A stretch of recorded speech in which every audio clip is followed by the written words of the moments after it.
جس طرح اللہ تعالیٰ نے ہفتے کے 7 دنوں میں سے جمعے کو اور سال کے 12 مہینوں میں سے رمضان المبارک کو اور پھر رمضان کے 3 عشروں میں سے عشرۂ آخرت کو خاص فضیلت بخشی ہے،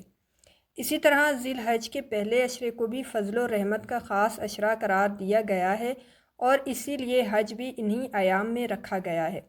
بہرحال یہ رحمت خداوندی کا خاص عشرہ ہے اور کچھ دنوں کو دوسرے دنوں پر فضیلت اور کچھ سالوں کو دوسرے سالوں پر فضیلت یا کچھ مہینوں کو دوسری مہینوں پر فضیلت کا مقصد یہ ہے تاکہ انسان ہمیشہ موٹیویٹڈ رہے اور وہ زیادہ سے زیادہ اعمال کرنے کے لیے تیار رہے یا ولنگ ہو، کیونکہ ہر دن میں یا ہر مہینے میں اگر انسان خاص عبادات کرتا ہے یا اعمال کرتا ہے تو اس کا اجر و ثواب بہت زیادہ ہوتا ہے۔ اس لیے اللہ تعالیٰ نے ان دنوں کو ہمارے لیے ایز اے گفٹ ہمیں پرووائڈ کیا ہے تاکہ ہم کچھ اعمال کر کے بہت زیادہ نیکیاں اور اجر اور ثواب کما سکیں،